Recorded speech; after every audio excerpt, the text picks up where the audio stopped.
Biasa kita beli rim Jepun kan, kita terlalu fokus kepada TE37 dan CE28. Tetapi ada satu model yang baru sampai kedai Wan Cina. Model ini sangat cantik dan juga kualiti sama dengan diorang. Forge telah diabaikan oleh korang. Okey, hari ini Wan Cina nak unboxing rim ini bagi korang nampak ni. Okey, so jom kita buka kotak dulu, tengok rim ni, rim apa guys.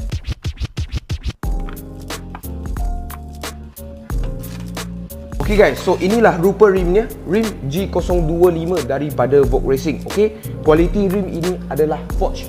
Itu sebab rim ini 19 inci, ringan gila. Okey, so rim ini dia ialah 19 inci kali 8.5 JJ, offset 45, sesuai untuk kereta Volkswagen, Audi dan juga Mercedes yang pakai 4 biji sama. Okey, so kita boleh nampak rim dia memang sangat cantik. Kenapa? Sebab rim warna dia ialah shining black metal.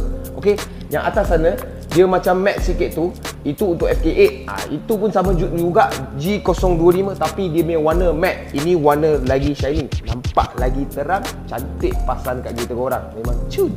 Okey, so kita boleh nampak design dia lebih kepada 5 spoke. Nampak kosong ni belanja sangat kaliper korang ataupun disc yang besar-besar tu, AMG ke RS caliper ke macam mana lah. Okey, AP Racing ke mana-mana pun boleh lah. Okey, cap dia memang ada tapi cuba Wan Cina belum tampal lagi cap dia. Okey, cap dia adalah race lah tulis sini. Okey, so sebelum kita timbang berat dia, kita nak bagi tahu ialah dia tak ada anti slip line. Okey, kita boleh nampak finishing dia memang sangat cantik lah, belah dalam ini semua.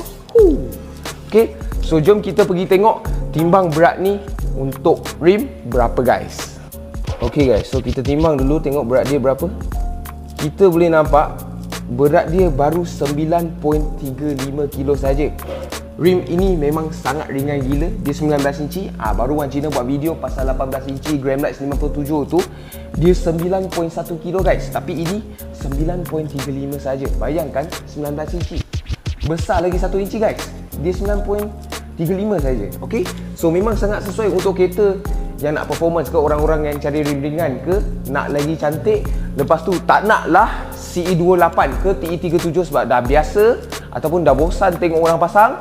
Bolehlah pilih rim ini yang telah diabaikan banyak orang ataupun banyak orang tak nampak rim ini. So hari ni Wan Cina nak review sikit rim ni bagi korang.